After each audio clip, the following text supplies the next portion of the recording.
Hello again. In this lesson, we're going to talk about a construct called methods or functions. When we learned about statements, we established that we could write the statement env.step 0, and this would represent asking the car to move forward one step. When we wanted to move 20 steps forward, we copy-pasted this command quite a bit and got to the point where we had 20 lines that says move one step forward. What if we wanted to have the car move 100 steps forward or 1,000 steps forward?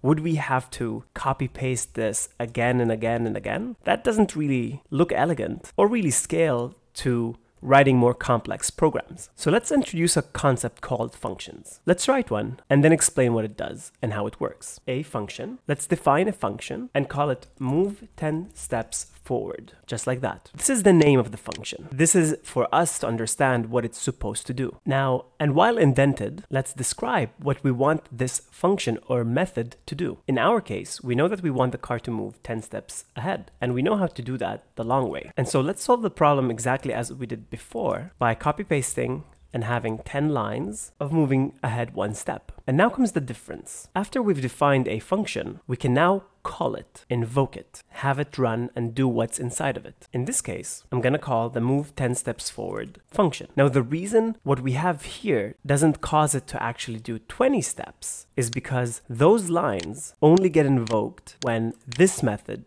this function, is called. What guarantees that is the indentation that you see here that comes after these colon, which tells us and the program that these lines are associated only with this function. On this line, because it is not indented and we are executing from the top down, when the execution of the code happens, the computer hits the definition but knows that it shouldn't do anything because the definition isn't about executing, it's about defining. These lines only execute when this method is invoked or called, which we do here. So let's save this file and see what happens in the browser. Let's go to round 1 from our base localhost 8000 website, and in round 1 go to functions, and you just saw a tiny movement of 10 steps forward. Let's go back to the code. And now comes the difference, the real difference. We want the code to now move 10 more steps. So let's copy paste this invocation of the function 4 times. So now what will happen is once this is invoked, the computer goes into this definition and runs these commands and then continues, which leads it to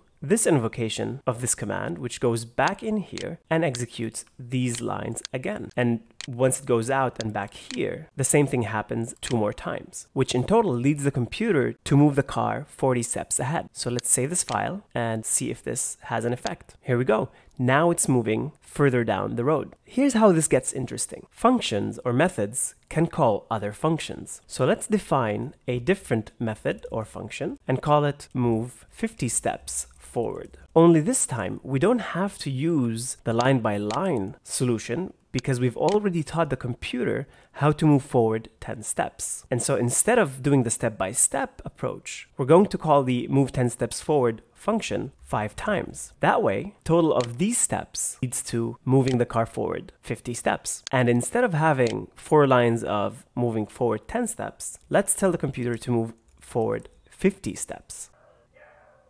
Let's save this file and refresh the page. We've now seen the car move forward 50 steps. Now what we can do is copy paste this line 4 times, save the file, refresh, and you just saw the car move forward way more steps. If we look at the code, it's a lot more elegant and concise than the original version we had, which needed 100 lines to do the same capability. To summarize, methods like these, functions, allows you not only to write more concise code, but allows you to think about higher levels of abstraction. So now we don't have to think about the car moving 1 step at a time, but we can think about it moving 50 steps forward at a time. This is similar to how humans think about doing everyday things. Every now and then, somebody will ask you to go to the grocery store and buy some milk. You don't actually think about every step that you have to take to get to the grocery store and buy milk. But we know that within that function of going to the grocery store and buying milk, you will leave the building, you will navigate to the shop, you will go to the milk aisle, get the milk, go to the cashier, pay for it, and then go home. So the concept of functions is very similar to that. Okay, let's move forward.